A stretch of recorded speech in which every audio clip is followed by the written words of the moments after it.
रे बाड़ी। जय माता रानी। दोस्तों, आप सबके सामने मैं एक माता रानी की बहुत ही सुंदर गीत गाने जा रही हूँ। ये हमारा बहुत ही प्यारा गीत है, तो आप लोग एक बार जरूर सुनिएगा। वीडियो कैसा लगा कमेंट में जरूर बताइएगा। तो चलिए देर नहीं करूंगी, गाकर स्टार्ट करती हूँ। पानामाय सना मैया पातर बाड़ी, फूलवाय सना सुकवार। आहो पानामाय सना मैया पातर बाड़ी, फूलवाय सना सुकवार। आहो मोतिया भरल मैया ढोरू ढोरू ताकस, आइल बाड़े सेवा का तोहार। आहो मोतिया भरल मैया ढोरू ढोरू ताकस, आइल बाड़े सेवा का तोहार। आहो खोली ना देवी मैया अपनी नयनवा, आइल बाड़े सेवा का तोहार। आहो खोली ना देवी मैया अपनी नयनवा, आइल बाड़े सेवा का तोहार। आहो पानामाय सना मैया पातर बाड़ी, फूलवाय सना सुकवार। आहो पानामाय सना मैया पातर बाड़ी, फूलवाय सना सुकवार। आहो मोतिया भरल मैया ढोरू ढोरू ताकस, आइल बाड़े सेवा का तोहार। आहो अन्हारा तो आइल बाटे अपना नयन खाती, लंगाड़ा चौकठिए धैले खाड़।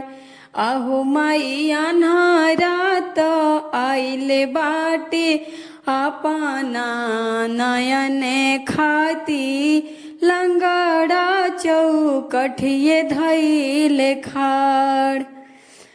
आहो खोली ना देवी मैया बाजार के मड़िया, आइल बाड़े सेवा का तोहार।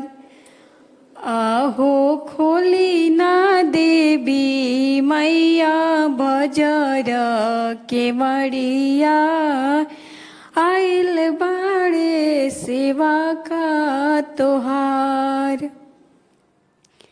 आहो पानामाय सना मैया पातर बाड़ी, फूलवाय सना सुकवार।